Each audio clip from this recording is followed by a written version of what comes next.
Director of UN Affairs at ProVeg, Raphael Podselver. Thank you for being with me. It's a pleasure. Great to be with you, Elysabeth. What has happened thus far?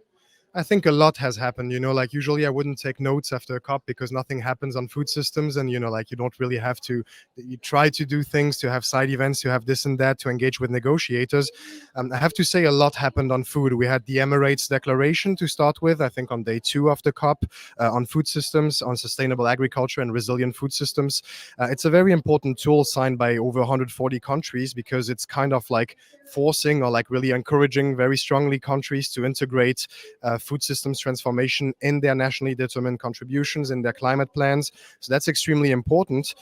We had like on day 3, I think, like so one day after the Emirate Declaration on sustainable agriculture, on climate and health, sorry. So like that was like the health declaration that was really good because it, already like pushed for a shift towards healthy, sustainable diets in the second paragraph. So it's also very, very important and signed by also around 140 countries.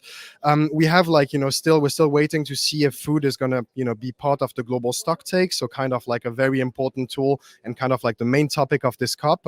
We're hopeful that it's going to make it. We just heard like, some countries like Rwanda, Germany and others that really said that we have to integrate food in the global stock take if we want to really achieve the Paris Agreement. So that was really good. I think, the FAO roadmap was published today with a lot of mentions of healthy, sustainable diets and many things. I think it missed a little bit the point on alternative proteins and protein diversification, which should play, in my opinion, a much bigger role. But it's already like very encouraging to have a tool like this one, like the FAO roadmap. And we know also the complexity of having like, like all the countries, the different stakeholders from the FAO like behind that. So it's also a very important tool.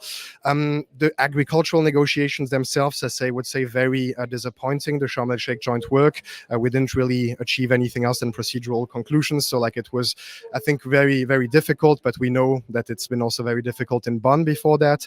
And finally, I think, it was also very nice to see that, it's a COP where you can have lunch, where you can eat, because we campaign very hard on making sure that the catering is more plant-rich, more plant-based, that there is like, options for everyone. And this is really good to see because I think it's also more affordable than last year. So it's also something that is very important as we don't, you have like, delegates from all around the world that cannot always afford like a 15 euro sandwich. So like, it's really good to see that there's been progress in both the quality, the affordability and the sustainability of the food served that is much more plant-based because like the presidency committed to have, I think, 2/3 or almost 2/3 of the food served vegetarian, vegan. So that's a very good progress and also like very important for the UN, I think, to walk the talk and to also show that, we're eating more sustainably at a climate conference.